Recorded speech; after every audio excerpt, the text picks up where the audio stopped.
Hello, welcome back to another episode of Toonami Pre-Flight. Is this episode 6? It is episode 6. Sixer. 6 in a series of 7, potentially. I am Jason DeMarco. And I'm Gil Austin. And we run Toonami and are your hosts for Toonami Pre-Flight. So, today's episode is the subject I thought of, and I thought everyone would enjoy, both the people who hate Toonami and the people who love Toonami. Odds are, if you hate Toonami, I don't know if you're necessarily watching this. Would you hate watch Toonami Pre-Flight? I don't know if that's the thing. Maybe. But the subject is Toonami's biggest fails. So first, before we get to that, we're going to talk about Attack on Titan, which is a show that just returned to Toonami. We had to pull it from 11:30 because it wasn't doing that well. But 3 a.m. is... Yeah, a little bit easier time slot.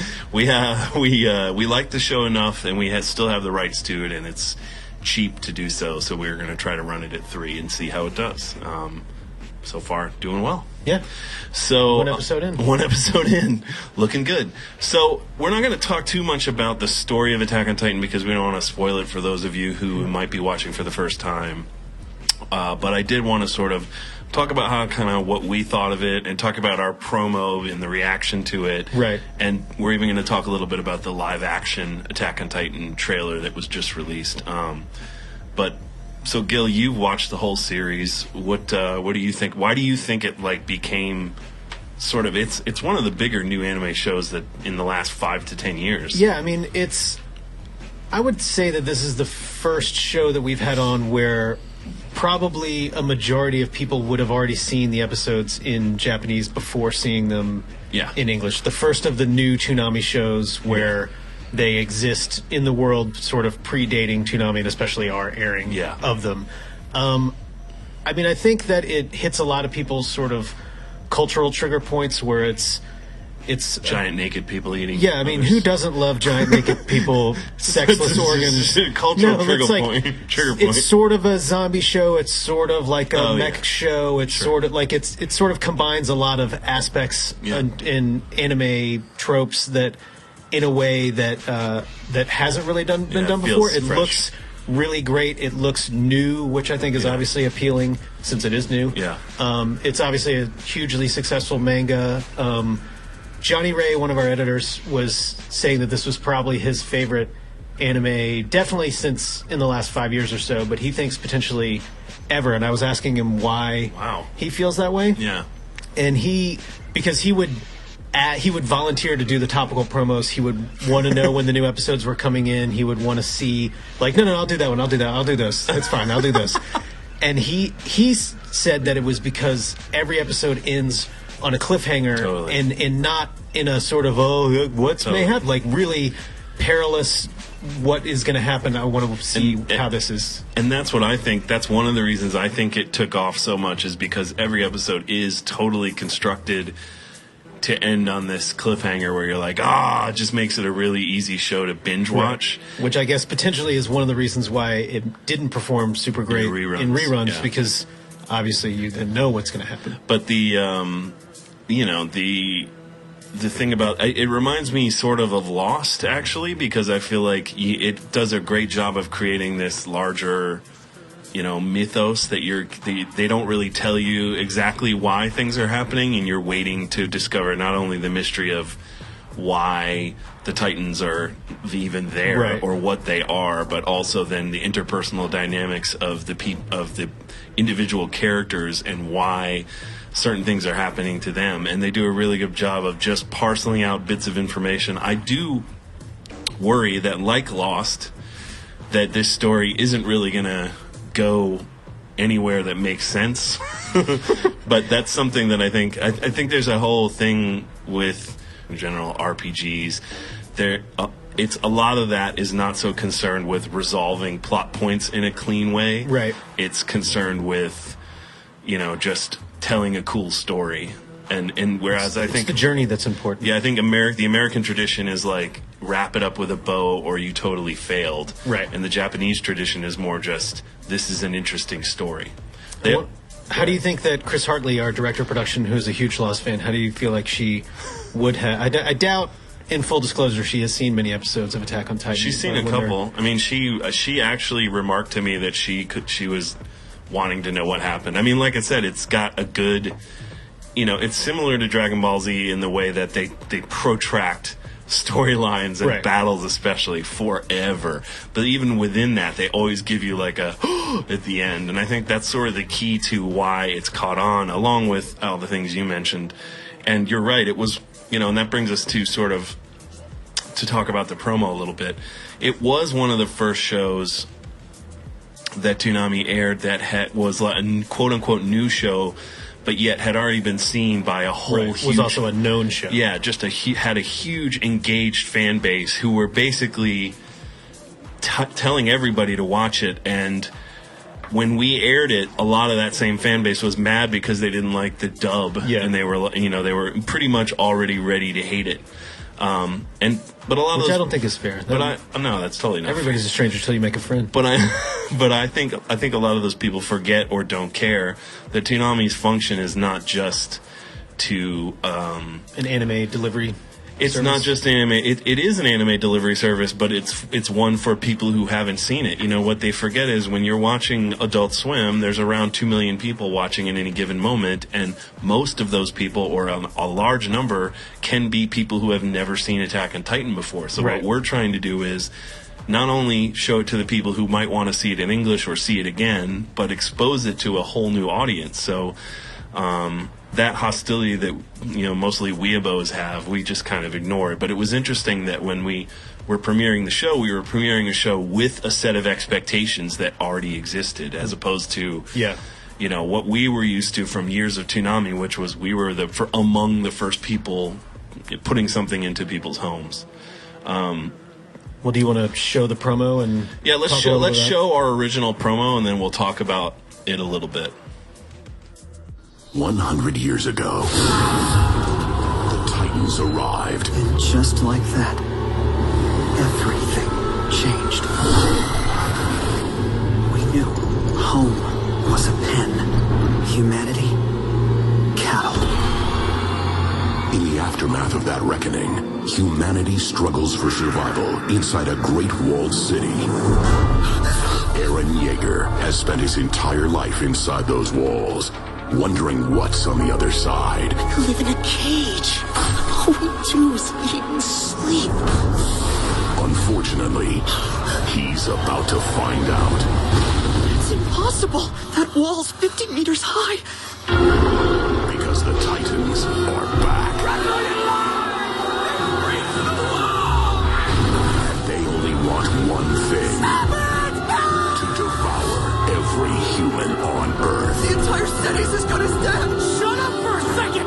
We're trained for this. Now, Eren and his friends will have no choice but to fight back against impossible odds or die screaming. If it comes to it, lay down your lives! The Titans are coming, and humanity is on the menu. This is it, people! Attack on Titan, premiering next Saturday night at 11:30. Only Toonami on Adult Swim. Yeah, so you wrote that. I did. And you feel like, in hindsight, you wish you hadn't? Is that a fair explanation? Yeah, it's more that... You wish you'd made me do it? No, I absolutely don't wish that I made you do it, because you wouldn't have done as good of a job. You didn't do a good job. No, I don't think I would say I wish I didn't do it. I just, the reaction to it was instructive to me, because it sort of made me realize the way we had been doing the promos with the voice of God it was a cool thing, but it was probably time to move on from it. Because somewhat dated at that point. Because the younger generation that saw that promo commented like, "Oh my God, humanity's on the menu.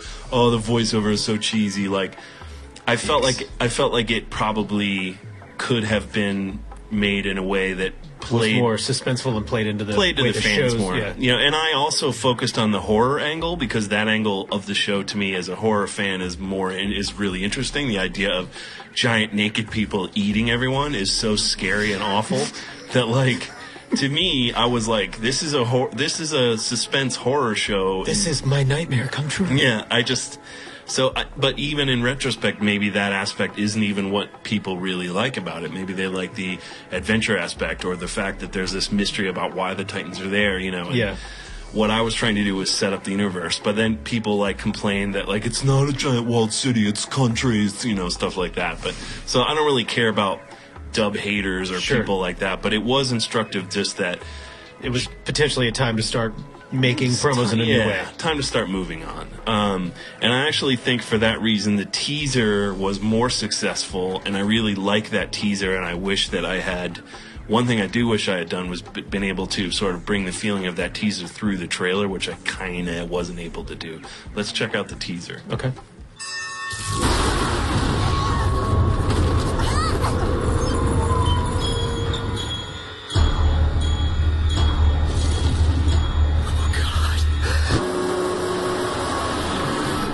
We knew home was a pen. Humanity, cattle.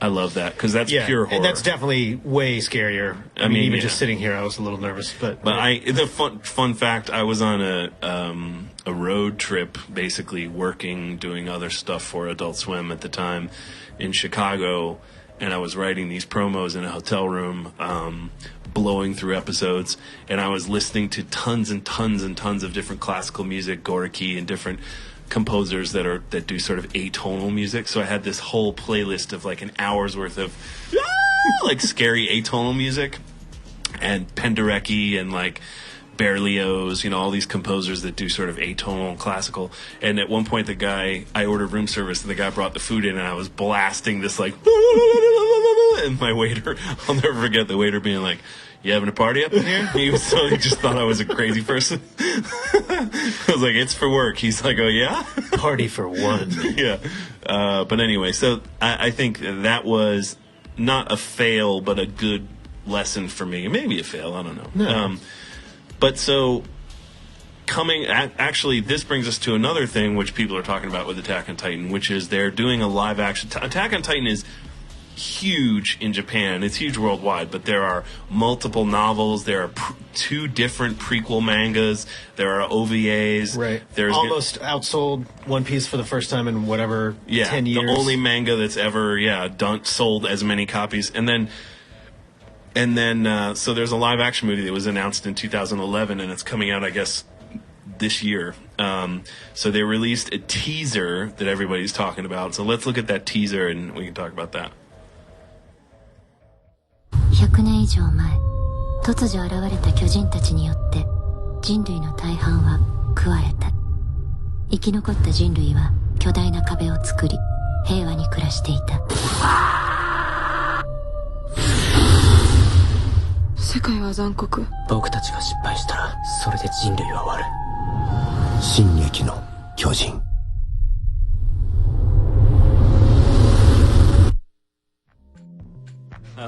Amazing. I like the last shot. I mean, people have different opinions. I think it looks. I mean, I'm probably going to see it for sure. Yeah, I mean, why would you not? It's just give it a shot. But there was, I think it was before, because I think and I don't know if it set up the company that was doing them, but there's a Attack on Titan Japanese Subaru commercial that, in hindsight, I should have found prior to this show. But it's selling Subaru Forester with Attack on Titan, and it's the omnidirectional vehicle for the future, talking Crazy. about the get away from a Titan. Yeah, that it's that's how you can fight Titans is in your Subaru. I mean, Forester. I think that just helps illustrate what a huge cultural impact and the show has had, and what an insanely different cultural impact it has. Yeah, in the States, we have dogs. We have Godzilla commercials here, right? Yeah, for the Mini or whatever it was. But a Subaru commercial for Attack on Titan in the U.S. would be pretty crazy. All right, so let's go to a clip of. Yeah, so this is episode 2 coming up. Yes, so we have shown episode 1 in the new at 3 a.m. Episode 1 was this past Saturday. So this coming Saturday will be episode 2, and this clip is from episode 2. Or will it be episode 3 since this episode airs later in the? All right, cool. Let go of me!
That's me. Do you think you would have held the line at Maginot that day? The Titan stormed the walls? No, I would be the Titan. That's me jogging. Oh.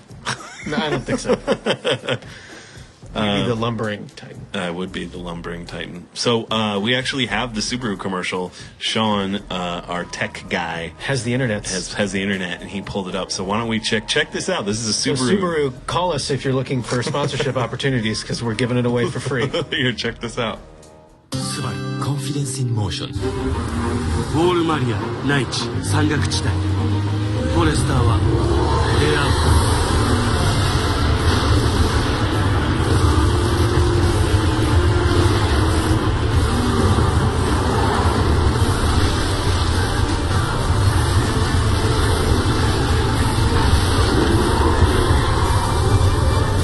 進撃全方位 SUV フォレスター I mean, that's awesome. I mean, yeah, if they'd only had a few more Subaru Foresters in the beginning, the whole show might have changed. I just love that it's giant naked. Only in Japan can a show about giant naked people eating other people become so popular that there's a Subaru commercial right. with a giant naked woman. You know, honey, I think we do need a Subaru Forester.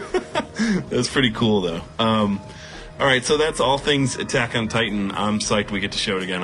So hopefully, really like if you haven't seen it, hopefully you will check it out, because it's definitely worth watching. And if you have, maybe you can watch it again. Yeah. So now on to our question of the week, Toonami's greatest fails. It was really hard to come up with enough fails to fill a show over our run. It was just scraping the bottom of the barrel the whole way through. But we're going to do these in reverse order, counting down to our greatest fails. So this first one we show will not, in fact, be the greatest fail, but just the first in a list of fails. Yeah. And you want to talk about this first one? Sure, I'll talk about it. So our first fail, this is Gil and my list. Our first fail is airing Wulin Warriors. Wulin Warriors, which is an Americanized version of a Taiwanese show that's called Pili, that has been around since 1985 and is one of the most popular shows in Taiwan. So in Taiwan, there's a cultural tradition where marionettes are sort of, it's not weird to watch a show about marionettes in Taiwan. Not that it's necessarily weird here. I mean, not to dig on marionette. It's weird to figure it's an action show, I think, yeah. But for Americans. So what happened was, this is when we were not in charge of programming decisions made at Toonami. So what happened was, I remember the meeting where the guys who adapted Wulin Warriors came to us and pitched it and told us it's this huge show. There's all these episodes.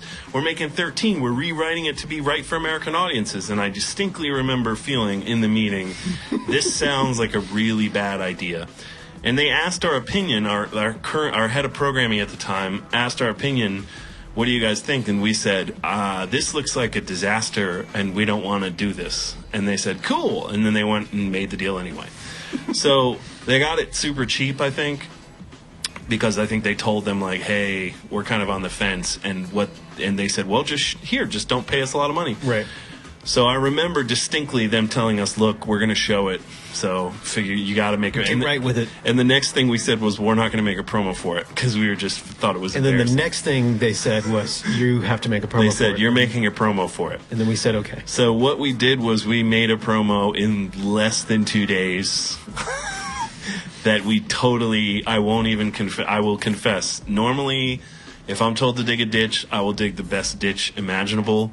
With this, I was so mad and bummed. I was just like, you know what? And I just kind of shat the bed on this promo. So, bad promo for a bad show. Check out the Wulin Warriors Toonami promo. Trained from an early age, these swordsmen are Wulin's greatest warriors. Now, they must defeat one of their own to save Wulin from destruction.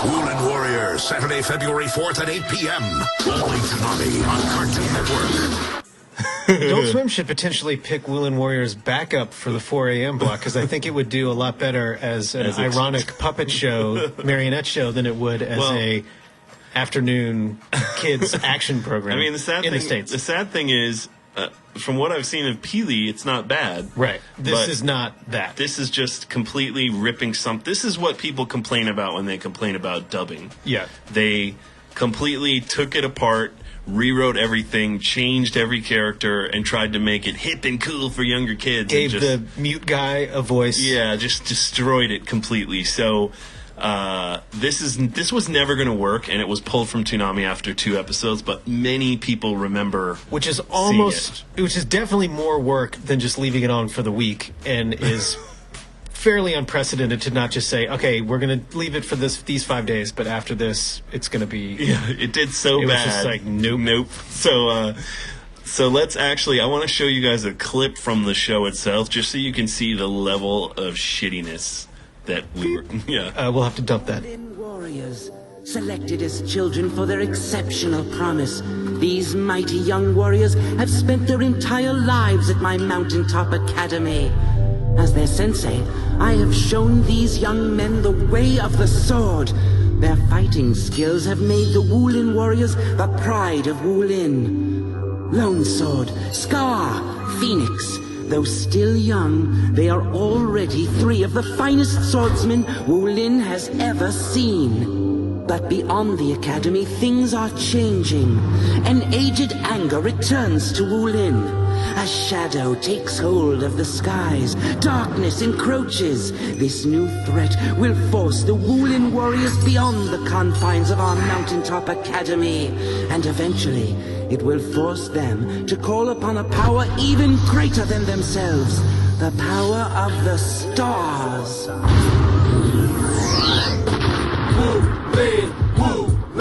Wulin warriors. I'm Lone Sword with my training brother Scar. We on a mission to try to find the missing 7 stars. Wulin, the sheriff is bent. I'm ruling the land. Grab the Wulin sword in my empty hand. It's gonna be dangerous. Oracle trained us at the Mountaintop Academy. Scarab wants to battle me. Who will win the duel in Wulin? Lone Sword and Scar. Wulin warriors. Wulin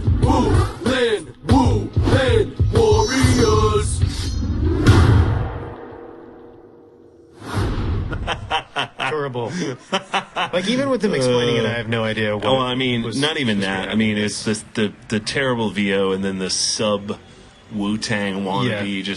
It's just so. It's like everything I hate about condescending kids pandering, stuff. Yeah. Like, and we'll get a hip hop song for the kids, and it's just like. Yeah, it just reeks of a bad marketing meeting. Yeah. That we then that had went to too eat far, yeah. So for again, 2 days. So one of Toonami's greatest fails, although it wasn't our fault personally, but we did run it. Toonami's greatest buck passing, number 6. So, but let's go to number 5, which Gil, I'm going to let you talk about. Yeah. So this will be on, and we asked on our Facebook page, which is facebook.com/Toonami, for your ideas of the best or the greatest Toonami fails, which we'll get to. This will be on no one's list other than our own, because no one will remember this or even knew it existed, which is one of the big reasons why it was a fail. This is the trophy that you would have gotten for the best trick at the Toonami Click Skate Tour. And if you're wondering, what is the Toonami Click Skate Tour? You would be absolutely correct, because what is the skate tour? We have no idea. It was... We'll find a couple parking lots at regional malls and have 6 or 7 kids from maybe a local skate club come out and throw down a trick, and we'll tape it. Who thought of it? It was marketing. It was a marketing idea, and I don't know if we're getting into name calling now, but it's it was not a terrible idea. It was just, hey, what do you think about doing a skate tour next week that'll be nationwide, that we're going to videotape and put up online for hours on end with no editing and no promotion, not tell anyone about it, not do any grassroots marketing, and hope for the best. And then we'll have a robot mascot. And then we're going to make this rolling pin head skate tour trophy. Anyway, so we have the original spot, which... you can judge for yourself its own merits. This was setting up as a shoot in order to show what was going to be happening, and then a maintenance on it going forward. I mean, in fairness, marketing brought the idea to Sean Akins, who ran Toonami at the time, and he is a lifelong skater, right?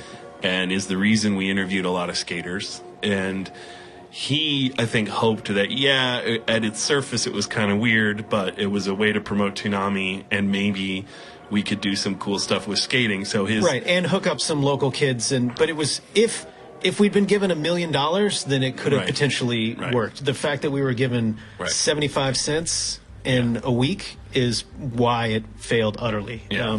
And if anyone out there has won one of these awards, please post your picture to our Facebook page with you and your Click Skate Tour award, because you are one of the few and the brave. You know that's in the trash. Anybody that won it's in the trash. We almost threw this trophy out 6 different times. Yeah, and we keep it as a reminder of what failure looks like. Let's look at the promo. But if you won, you didn't fail. You won. Love to skate? Got what it takes? Prove it. Enter the Click Street Skate Competition, powered by Toonami and Cartoon Network. It's going down. 11 cities, nationwide, all summer long. The Toonami Click Street Skate Tour. Step up, compete, and show your skis. For more info, hit up www.toonamiclick.com. Let the good times roll. We never even bothered to name that robot, did we? No. Skatey, the skate bot. Clicker, I think was his name. Clicker, the click bot. So not a terrible spot. You would see that and maybe think, where should I go? That's exactly one of the problems. You never knew where it was. You never knew when it was going to happen. We had an updated skate trick spot that would run on air. Yep. I mean, the kids who went seemed to have a good time. It was just, as a network marketing, you would hope for something larger. And this was sort of, I guess, one of the reasons why this is particularly sticks in our craws. Like, this was the one time that there was ever any large-scale marketing effort put behind Toonami, and it was just sort of... Yeah, crap. So anyway... That and Coaster to Coaster. Those two. But Coaster to Coaster was fun, though. Yeah, that one we enjoyed, so that didn't make the list. So the next fail is airing Tenchi Muyo GXP. This is one that pretty much we have no one to blame for but ourselves. Yeah, I would say so. The first $2 passing stop here. We passed the first $2, but this one's on us. I mean, basically, the way we chose to air Tenchi GXP is we have an agreement with Funimation. They have a library of titles, and among those titles are some Tenchis. And we thought, well, cool, it's Toonami. This is like not a new Tenchi, but it's a Tenchi that's available to us that we can show that Toonami's never aired. That we hadn't shown before. And we watched a few episodes, and it was like, it wasn't great, but we didn't think it was terrible. And I kind of personally felt like it was sort of an interesting, hey, maybe we could show a show that has a little more comedy and like stretch our wings a little bit. I did not quite realize that in the later episodes it gets so fan servicey, and I also didn't realize, because all the Tenchi start slow, and I did not see all of this show.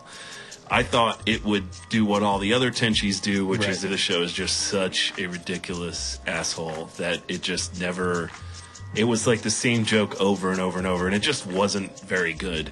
We left it on for its entire run, even though it didn't... Because we're not quitters.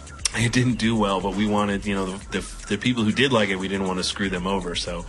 But as far as from all the shows since Toonami's return that we've aired, this is one of the only ones that I really can't stand behind, and I can't really say it was anyone's fault but ours. Yes.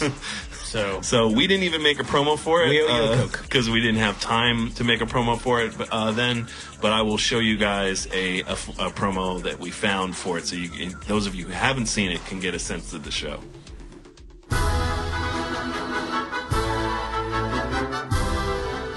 The only way Seina's luck could get any worse is if a spaceship crash-landed on top of him. And then, a spaceship crash-landed on top of him. Looks like Seina's luck has finally run out. But all that's about to change as Seina runs into a real pair of beauties who have their sights set on changing his fortunes. Will they succeed? Or will Seina fall prey to the bloodthirsty space pirates? Own the entire series, the Ultimate Tenchi Muyo GXP box set. So yeah, sorry Funimation, it's not your fault. We just it's just not a Toonami show. We thought maybe it could be, but it wasn't. And we wanted to show another Tenchi show because we always liked Tenchi and I always enjoyed that Tenchi kind of It was what they call a harem show, but it kind of pushed us into a different place with a lot more romance and stuff. And I always thought that was cool because life can't all just be battling giant robots and waiting for Vegeta to show up. Can't it though? But it didn't work. So we'll own that one. Our bad. Speaking of not Toonami shows, number 3 on our greatest fails is Hamtaro, which I do not think is actually a bad show. Was just very much not a Toonami show. Yeah. This was another one that we were highly encouraged / given no choice over to air, and that was just sort of the deal. Those days was just sometimes it was like we weren't in control of here's the next show that we're putting on Toonami, and there was throughout Toonami's history there have definitely been peaks and valleys of our levels of control over shows. This happened to be, I guess, the deep valley, potentially the deepest of the valleys. But we have our promo for Hamtaro, which sort of goes to our thinking at the time. Let's just run that and then we can talk a little bit more about it.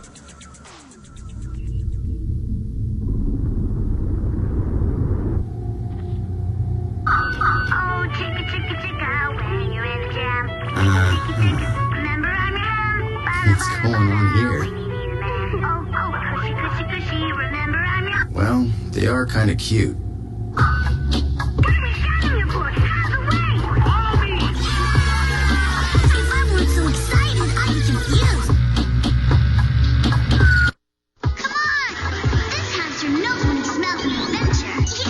Toonami presents the story of a rodent with mad skills. I've got things to take care of. Saving the world one hamster at a time. Grab my paw! Help me, I can't swim! I did it! Hamtaro, Monday, June 3rd at 4. Big things come in small packages.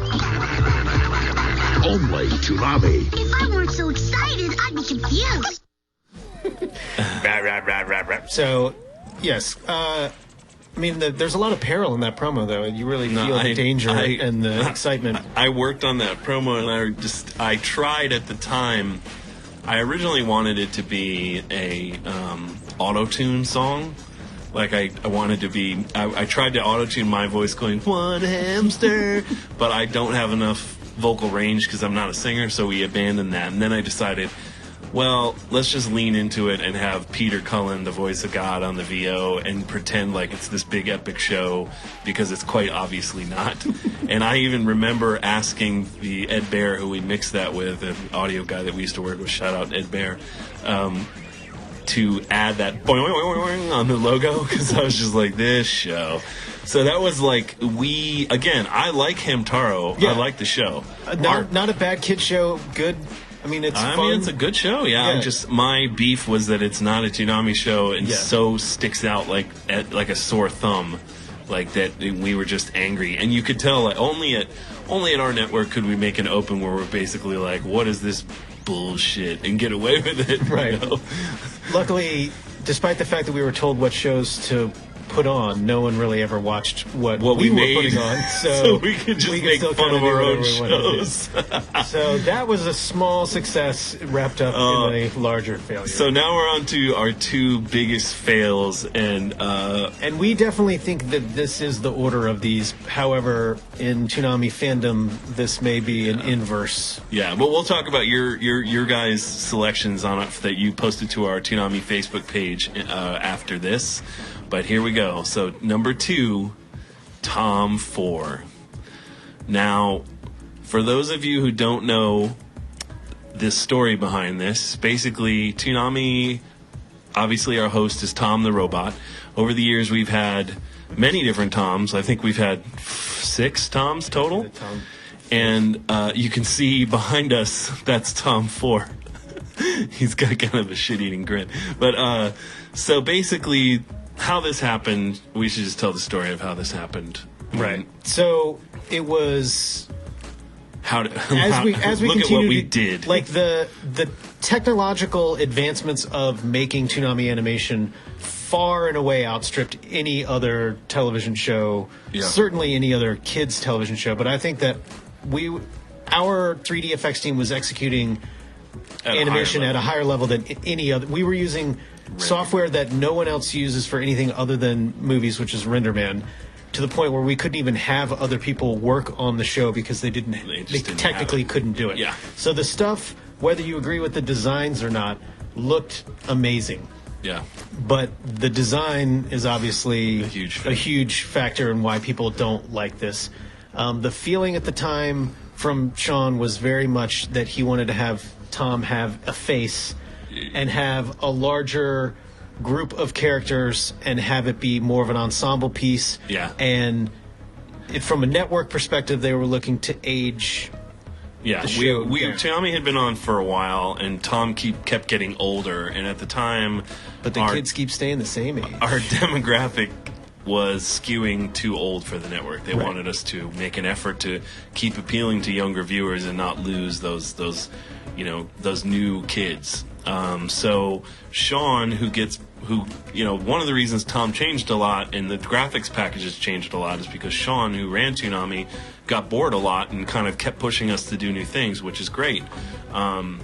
And usually led to innovations that helped Toonami. Right. In this case, Sean, too, was kind of bored with Tom and Sarah and the whole dynamic and wanted to blow it up and start over with a new Tom and a new dynamic.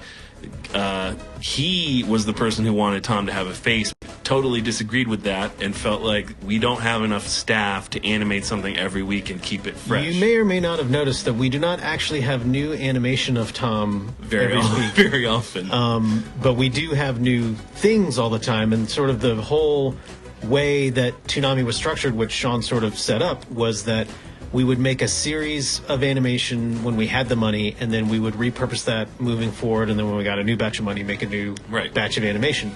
With a mouth and lip flap and everything else, changed the way that we had to do the production moving forward. So not only was it much more labor intensive just to get anything done, we couldn't reuse any of it ever. So we couldn't make it for a promo and then use it for a video game and then also for another spot and an open and ad infinitum. So it ground our production abilities down to the point where we weren't able to put new things on the air very often. When they went on the air, from other than if you don't like the way that guy looks, it looked great. Yeah. But this was not the Tom that people had grown up with. This is not the Tom that people had grown to love. It's definitely a cuter look. Some similarities potentially to other properties have been mentioned in the past. But let's look at. I think we have the open, I believe. So let's look at what we did back in the day. Have one of the editors show you what you did.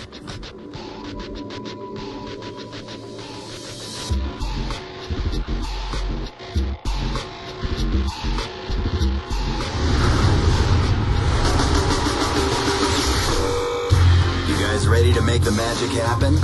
All right, boys, let's do this. Agawa Sanfa. Showtime. Hey, Flash, give me a go, no-go for launch. In the pipe, 5x5. Word. Gotta go talk to the big guy. Hey, little man, what's up? Ooh, any dents? That's why you're a pro, baby. D, sit rep. We're in the green. Deck is queued. First break in 6 minutes. We are go in 5, 4, 3, 2. So a lot going on there. Pretty slick. But yeah.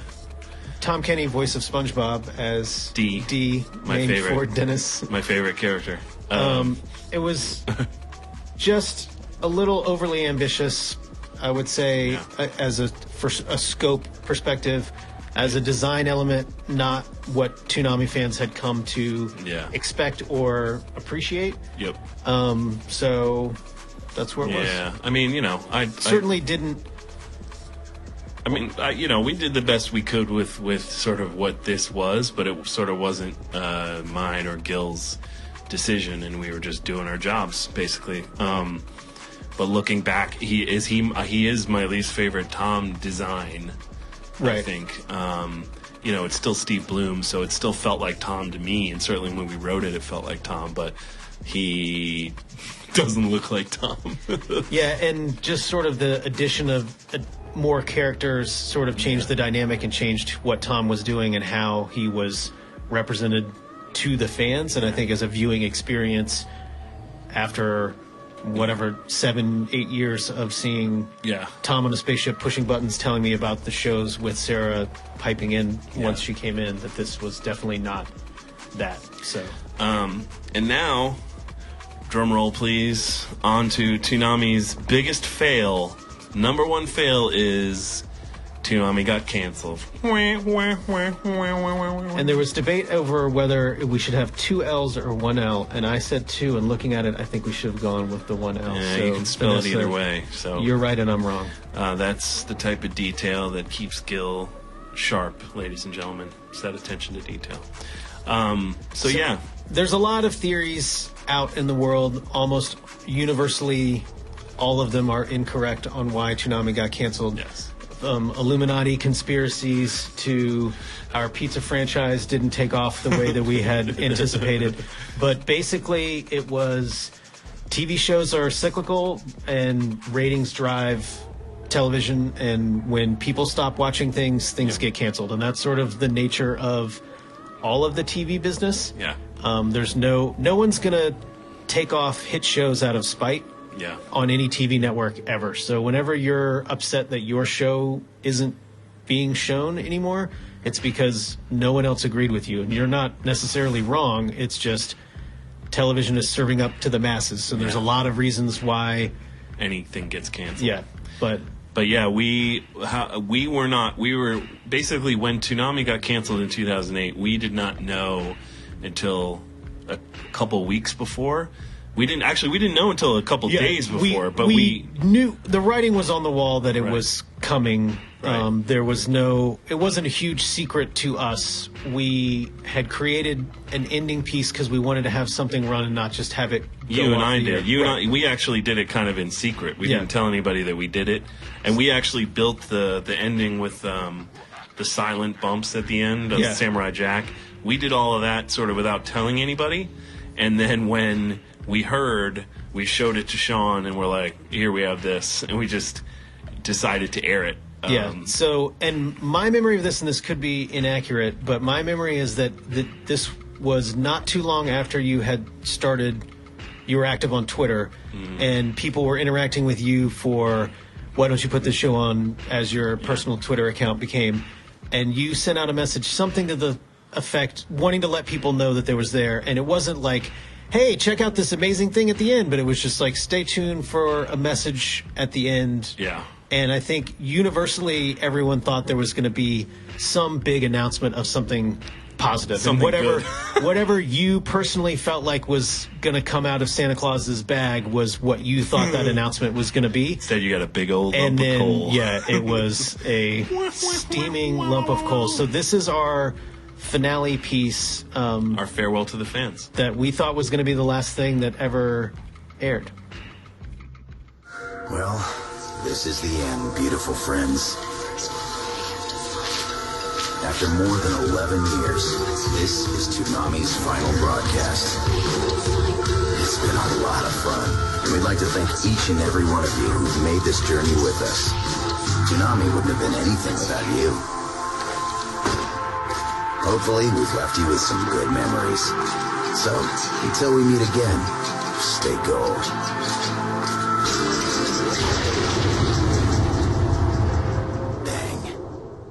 And I know a lot of people have said that they thought Tom was just jumping off the platform to his doom and then flies away. But, I mean, we certainly, when we came back on April Fool's, we definitely had the hope that if that became something real, then it could turn into something real. But at that point, we harbored no illusions that Toonami was ever coming back again. Programming blocks and TV shows are like restaurants or nightclubs. You don't expect them to last forever.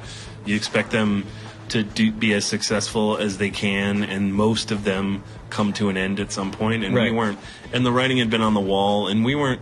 I was sad, but we weren't mad or like, oh no, what are we going to do? Because at that point we were already working on other things, and we knew that television is cyclical. Even Steve, when we told Steve Bloom, the voice of Tom, like, hey, this is it, he was like, oh man. Yeah. But he wasn't like, what? Like, he wasn't shocked because the 3D department was a little more surprised when they we were asked bummed, them to make this final piece. Because that's all they did. That was their jobs. But yeah, so that is Toonami's biggest fail, is getting canceled, and I'm sure someday we'll have that fail happen to us again. But I like that one thing I'm proud of is that we made an effort to say thank you to the people who watch, because you guys are the reason we do it. I mean, that was a legitimate sentiment that we definitely felt that, Yeah. I mean, we Still didn't... Still feel. Well, at the time when we wrote it. And we no longer feel that way about you guys. So if you're watching now, I just don't really care.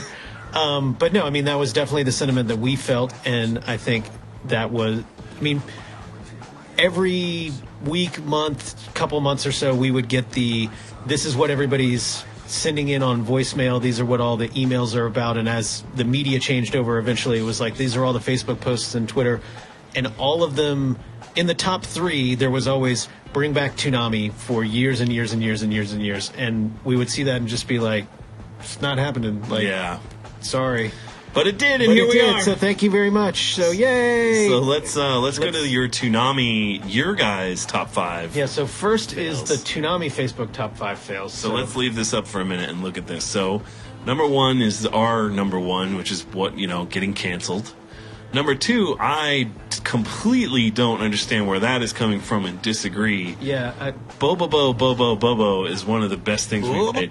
I do not understand you. Do you have joy in your life? I don't think you do. So that was a fail. To write that as a fail. I mean, that came out of nowhere, because you know what? Bobo is a show that a lot of people come to me and say, will you air it again? So I think it's just one of those shows that sharply divides It took a long time to get Peter Cullen to be able to say that intonation correctly. Moving from the 4 p.m. time slot to Saturday night is number 3. That's to Saturday, so instead of a weekday show. I mean, I can see that. I mean, we shrank from every single night to Saturdays, and then lasted for a couple. Your memory is it's after school, and now it's just Saturdays. Losing the rights to Inuyasha, to me, sorry guys, I completely disagree. Adult Swim aired Inuyasha for years. We actually love Inuyasha, but it had run its course. And when you run something for many years, I think it's okay for it to go and move on to its great reward. And then we also made an effort to show what we're showing now, which is Inuyasha, the final act that wraps up the whole story. So honestly, I feel like... Wrote in on an even number of Toonami fails. You chose poorly. And 5 was not airing Yu Yu Hakusho. I guess means that's finishing the... No, I think... Or the currently not. I think not running it now, because Yu Yu fans are a very passionate bunch. So that's our top 5 Toonami fails. Look, Yu Yu, I love Yu Yu. You might see it come back. I wouldn't say never for Yu Yu. I love that show. I also wouldn't say... I mean, we've done way worse stuff than that. So, we've been way crappier than that, guys. So the adult... Try harder, number 5. The Adult Swim top 5 Toonami fails are...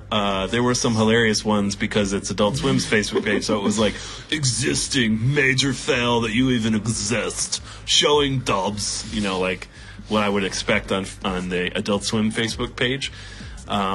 But again, number 1, moving from weekdays to Saturday only, I think speaks to the way that they remember interacting with Toonami and enjoying it. Not bringing back music videos seems... I guess that's a night of music videos is what people... Yeah, I think they mean not... We originally ran a night of Daft Punk and all kinds of bands, the White Stripes, Gorillaz, not doing another night of music videos, which... It didn't do that well when we did it, but it stuck in people's minds. But we still run music videos. We run them a lot. We run them all the time, and more than any other TV network or block on a network. Yes. So once again, even numbers, not stepping up. Number 3, taking Yu Yu Hakusho off the air. A lot of Yu Yu fans are mad because it stopped doing well in Toonami, and our programming department said, "We're not putting it in Toonami. We're gonna." Burn off the episodes because we got to have Hamtaro space. We have a contractual obligation to finish the episodes, but we're going to move it and we're not going to promote it or tell people. And understandably, if you had been watching Yu Yu for a couple years, that's kind of a dick move. But that wasn't, although people associate that decision with us, that had nothing to do with us. We didn't want it to go off the air. It just did.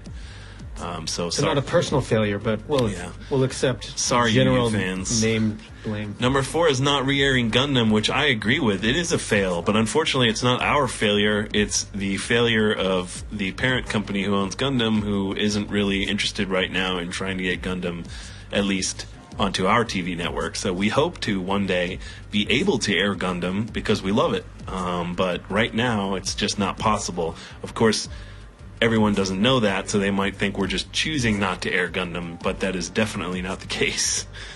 And then last is airing DBZ Kai, which was, I would say, a highly predictable answer. Sure. Millions of people seemingly are disagreeing with that number 5 fail on a weekly basis. But I mean, original Dragon Ball Z fans who like the Bruce Falconer music and would rather have it. I definitely understand not liking Kai if you don't like Kai. I mean, that's fine. But again, we've done way worse stuff than that. But yeah, so those were all of your fails. So thank you guys for going to our Toonami Facebook and leaving us comments and going to the Adult Swim page and posting when they talk about Toonami. So keep that up. We love your feedback, even if we don't agree with it. but we do love your feedback, and we want to keep hearing from you about what you think is working and what you think isn't. And you can also check us out at toonami.tumblr.com to get additional show-based information. Most of the promos, GIFs. Yeah, most of the pre-flight stuff is off the Facebook page. Well, let's move on to the next thing. Yeah, so our next is our sneak peek, which is another word that always looks spelled wrong to me. But you're crazy. Those damn homophone. That's because you're a crazy person. Crazy person, and I can't barely spell my own name. But in fairness to myself, my name is difficult to spell. So this is a game review that Dennis did for Dragon Ball Xenoverse. I don't know why our background is. That's just not. Don't watch this segment of the show. I've always loved me some Dragon Ball, but most of the Dragon Ball games have been pretty forgettable. Until now. The new one's called Dragon Ball Xenoverse, and they finally got it right. Fun starts right away. You choose your fighter, and let the beatings begin. After learning the ropes and a few classic warm-up battles, it's off to Toki Toki City to really prove yourself. Here you can train with your favorite characters, learn their skills, then use them against your enemies. The more guys you take down, the more your power goes up, just like on the show. As you travel through time restoring Dragon Ball history, you'll also revisit legendary battles. These can be tough to beat, but keep training and perfecting your technique, and soon enough, you'll be kicking some major ass. Z-Rank, baby. It's not the hardest fighting game out there, but it sure is fun. And if you're a Toriyama fan, it's a must. Dragon Ball Xenoverse gets an 8 out of 10. Hey, the gang's all here. I have not played Xenoverse, and you have not. I haven't either. That was Dennis Maloney who does some of our reviews, and he likes fighting games. And the reason I haven't played it is because I don't really play fighting games very often. Yeah, I went to school the day that everybody learned how to play Street Fighter and skipped school and went to the arcade. So I've consistently gotten my ass kicked in fighting games for going on 30 years. Yeah.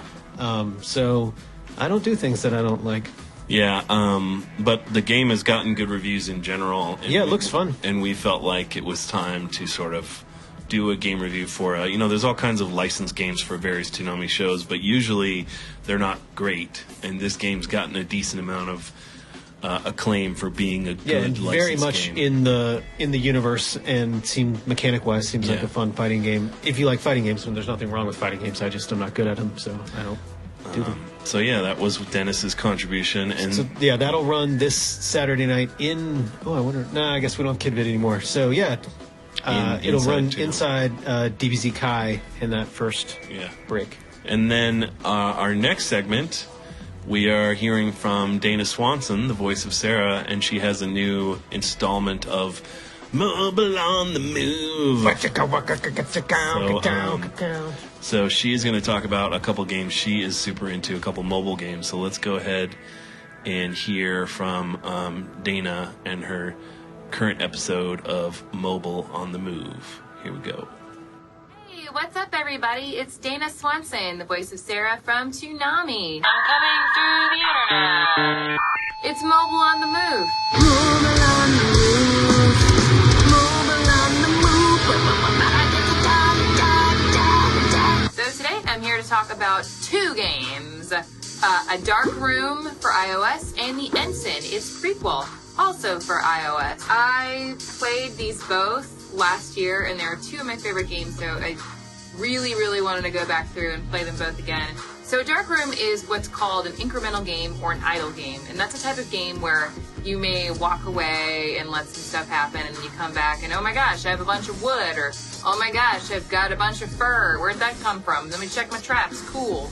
Most idle games are done in a style of art known as ASCII art, ASCII, where it's this really, really simple black text on white or white on black or what have you. It really leaves a lot to the imagination. What is happening in this game? If you're going to play either one of these games, I hope you like reading. You know, you might as well just read Cormac McCarthy's The Road, because that's basically this game.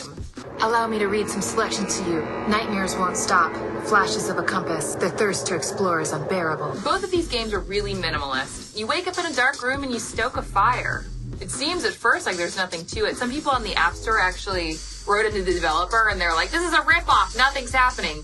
Just you wait, stuff happens. Some builder lady just like ambles on in there and makes you go into a forest, build a town, and then venture out into the world beyond. It's crazy. It's post-apocalyptic madness. An old man just killed me with a knife. The thing with the Dark Room is that everything can only be experienced once.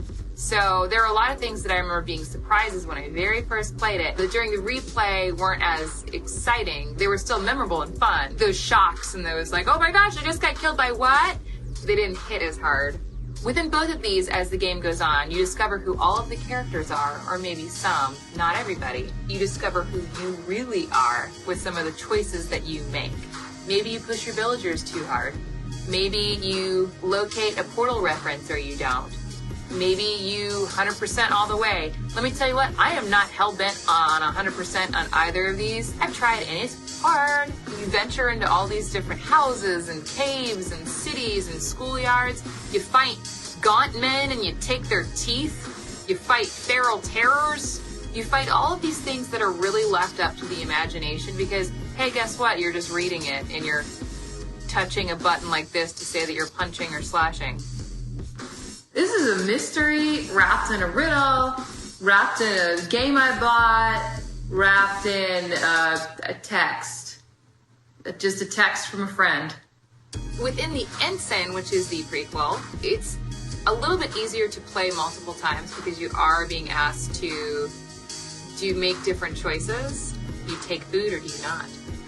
Eggs are on the move.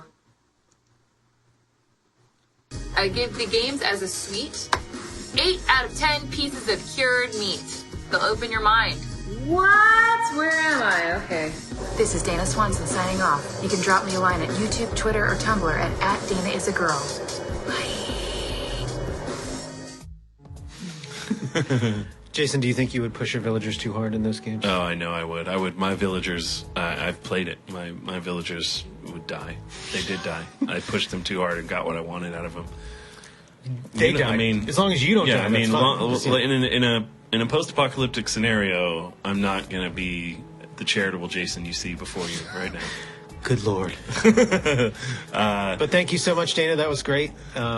We're going to have more mobile on the moves. I love it because Dana is the Toonami staff member that plays the most mobile games and sort of always knows what's going on in mobile gaming.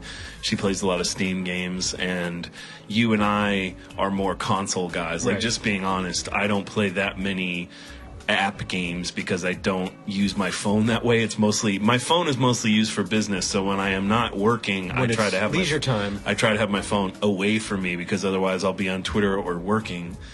And so as a result, I just don't play that many mobile games. Right.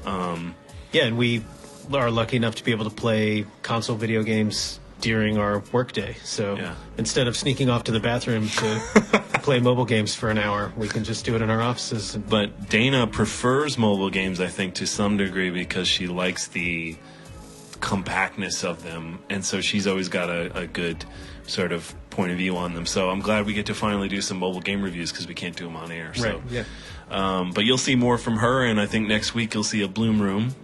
most likely. And I think the final thing we have today is a fan promo that Gil actually picked out. So do you want to... Yeah, so this is from Toonami Faithful's Paul, and I'm going to mispronounce Paul's last name. Priscrillo? Priscrillo. Sorry, Paul. Sorry, Paul. But thank you for all that you do, and thank you for this spot, which is a character spot for Ichigo.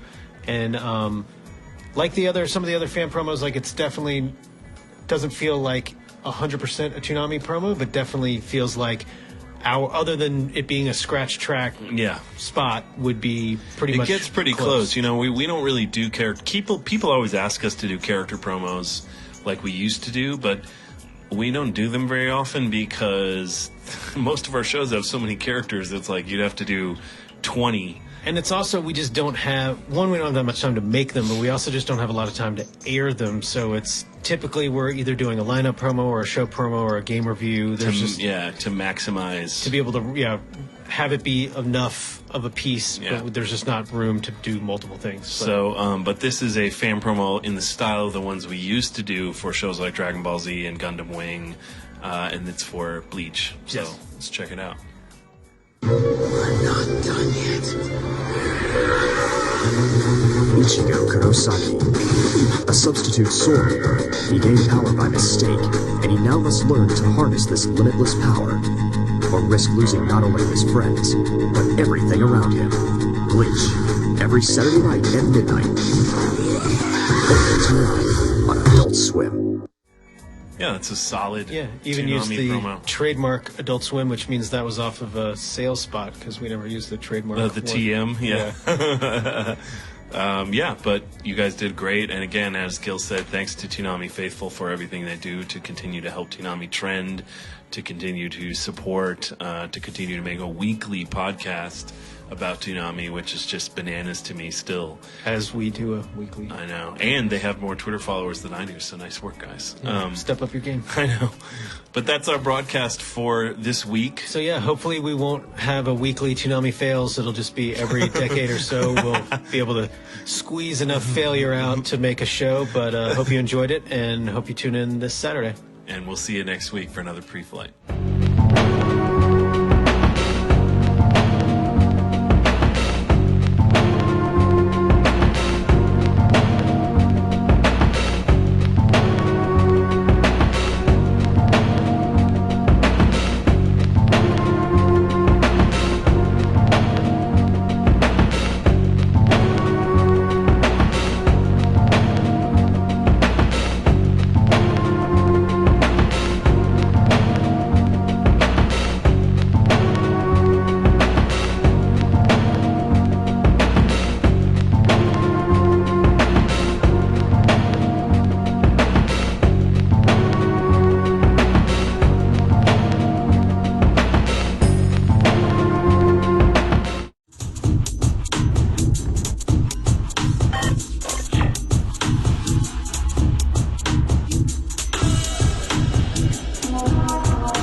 Welcome back to another episode of Toonami Pre-Flight. Is this episode 6? It is episode 6. Sixer. 6 in a series of 7, potentially.